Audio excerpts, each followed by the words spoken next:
Hello students, welcome to class 4th। Today I will teach you chapter 2। आज हम लोग Hindi grammar में second chapter पढ़ेंगे। आइए देखते हैं। चैप्टर का नाम है वर्ण विचार, फिनोलॉजी। सबसे पहले देखिए बच्चों, प्रतिदिन हम अनेक ध्वनियाँ मुंह से बोलते हैं। इन ध्वनियों को लिखने के लिए कुछ चिन्ह होते हैं। ये लिखित चिन्ह ही वर्ण कहलाते हैं। जो चिन्ह होते हैं लिखित चिन्ह, उन्हीं को हम वर्ण कहते हैं। जैसे देखिए आम, अ प्लस आ की मात्रा आ और म में ऑलरेडी अ छिपा हुआ है, ठीक है। तो ये आम हो गया।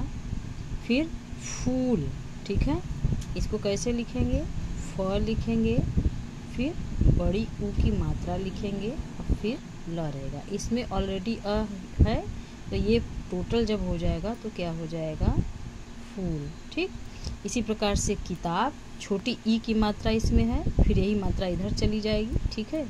तो ये किताब और ये आपका सूरज, ठीक है। सूरज, स में बड़ी ऊ की मात्रा, फिर र, फिर ज, ठीक है। ज में ऑलरेडी छिपा हुआ है, र में भी छिपा हुआ है, ठीक है। तो ये सूरज, ठीक है। अब आइए देखते हैं भाषा किसे कहते हैं या अक्षर, ठीक है। चलिए देखिए, भाषा की सबसे छोटी इकाई जिसका खंड ना हो सके, यानी जिसको हम तोड़ ना सके, उसी को वर्ण या अक्षर कहते हैं, ठीक है। वर्ण कितने प्रकार के होते हैं? वर्ण 2 प्रकार के होते हैं, स्वर और व्यंजन। नेक्स्ट पेज पे देखते हैं। ये स्वर कुल कितने होते हैं? 11 होते हैं। व्यंजन कितने होते हैं? कुल 33 होते हैं, ठीक है। इसमें छत्र वैसे होते 36, ठीक, लेकिन इसमें 3 को निकाल, छत्र ज्ञ को निकाल दिया गया है, इसलिए ये जो है टोटल 33 ही होते हैं, ठीक है। अंग और इसमें स्वर 13 होते हैं, लेकिन केवल 11 को बता रहा है। अंग और अह को निकाल दिया गया है, क्योंकि ये ना तो स्वर होते हैं ना तो व्यंजन होते हैं। इसको आयोग वाह की संज्ञा दी गई है, ठीक है।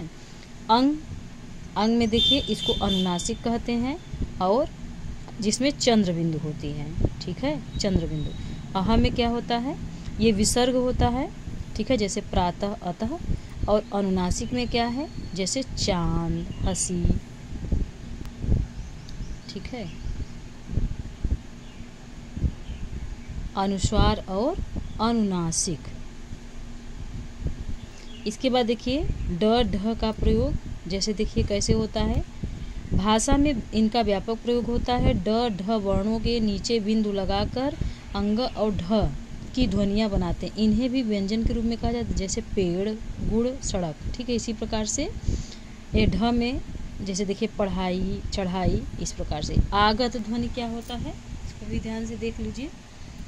आगत ध्वनि में कई शब्दों को हिंदी में लिखने के लिए आ का प्रयोग करते हैं, जिसमें केवल चंद्रमा की तरह आकार होता है, लेकिन चंद्र बिंदु नहीं कह सकते इसको। जैसे देखिए ball, doctor, copy, college, okay. वर्णमाला देखिए, जब स्वर और व्यंजन अर्थात विभिन्न वर्ण एक निश्चित क्रम में एक साथ लिखे जाते हैं तो उसे हम क्या कहते हैं? वर्णमाला कहते हैं, ठीक है। नेक्स्ट देखिए, यानी हिंदी वर्णमाला में कुल 11 स्वर, 33 व्यंजन होते हैं, 4 संयुक्त अक्षर होते हैं। संयुक्त अक्षर में जैसे आपने यहाँ पर देखा, इसको संयुक्त अक्षर कहते हैं, ठीक है, जैसे छ, त्र, ज्ञ और स्र, ओके। ये आपके अब 3 आयोगवाह होते हैं, ठीक। आयोगवाह में 3 दिया है। क्या क्या चीज़ दिया है? अंग, और इसके ऊपर चंद्र बिंदु, ठीक है, और ये अह। अंग जो दिया है वो जैसे कि हंस, कंस। ये चंद्र बिंदु हो गया तो जैसे चांद, ठीक। इस प्रकार से ये सारी चीज़ें। और ये अह जो है वो विसर्ग माना जाता है, ठीक है। इसको आपको बता दिए गए, ध्यान से देख लीजिए। फिर इसके बाद देखिए स्वर की मात्राएं। स्वर तो प्रत्येक व्यंजन में मिला होता है, ठीक है, और अन्य स्वर आ, ई, बड़ी ई, छोटा ऊ आदि व्यंजनों से मिलते समय रूप बदलते हैं। जैसे स्वर में देखिए अ से अह तक 12 खड़ी जैसे होती है, क की मात्रा, फिर आ, छोटी, बड़ी, छोटा ऊ, बड़ा ऊ, री, ए, ऐ, ओ, औ, ठीक है।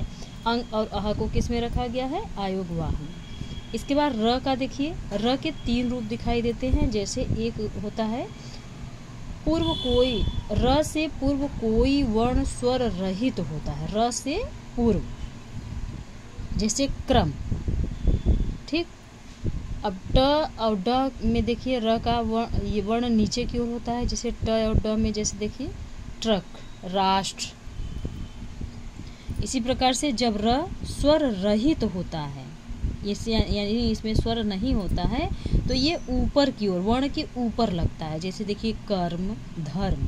क्लियर हो गया, ठीक है। इसके बाद आपने क्या सीखा, इसको भी ध्यान से देख लीजिए। ध्वनि के लिखित रूप को वर्ण या अक्षर कहते हैं। वर्ण 2 प्रकार के होते हैं। हिंदी की वर्णमाला में 11 स्वर, 33 व्यंजन और 4 संयुक्त व्यंजन, 3 आयोगवाह होते हैं। संयुक्त व्यंजन के साथ जुड़ने वाले स्वर मात्रा के रूप में बदल जाते हैं। किसी भाषा के सारे वर्ण जब एक निश्चित क्रम में लिखे जाते हैं तो उसे वर्णमाला कहते हैं। हिंदी में छ, त्र, ज्ञ और स्र को संयुक्त व्यंजन भी कहते हैं। यहाँ पर हमने आपको बता दिया है, फिर से ये आपका बहुत वेरी इंपॉर्टेंट, ठीक है। इसको आप कॉपी पे राइट कर लीजिए। लास्ट में देखिए र के विभिन्न रूप भाषा में प्रयोग किए जाते हैं। क्लियर हो गया। आज के लिए स्टूडेंट्स इतना ही। Thanks for the watching. Next second video में अभ्यास कार्य। Thank you.